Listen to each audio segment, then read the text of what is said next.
प्राकृतिक रीति से जो धाम में भी अराजकता का वातावरण आता है, उससे हमको आपको मुक्ति पाने के लिए कोई उपाय करना ही चाहिए।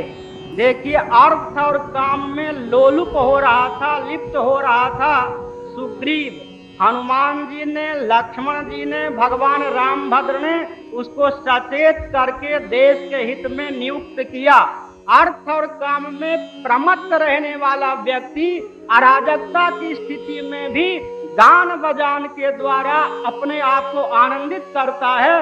2 घंटे आगे उस पर क्या विपत्ति आने वाली है, चाहे वह विपत्ति प्राकृतिक रीति से आने वाली हो, उधर उसका ध्यान नहीं जाता है।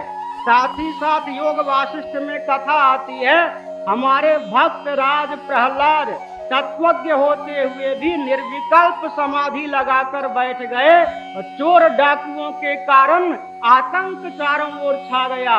साक्षात परात्पर परब्रह्म परमात्मा पुरुषोत्तम ने शंख घोष के द्वारा प्रहलाद को जगाकर और कहा कि अराजकता की स्थिति में समाधि शोभा नहीं देती।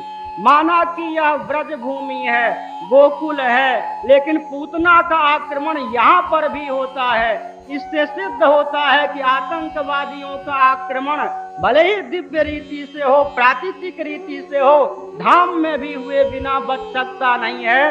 अतः हम लोगों को इसके लिए भी तैयार रहना चाहिए कि खेल खेल में भगवान श्याम सुंदर ने बिना किसी अस्त्र शस्त्र का प्रयोग किए बिना ही जैसे ब्रजमंडल में पूतना इत्यादि का संहार कर दिया, उसी प्रकार भारतवर्ष में जो कुछ आपत्ति आ रही है, खेल खेल में बिना अस्त्र शस्त्र का प्रयोग किए हुई हम उन आतंकवादियों के आतंक को समाप्त कर श्री कृष्ण भूमि को वस्तुतः रास भूमि का, आनंद भूमि का रूप प्रदान करें। यह हमारा आपका दायित्व है।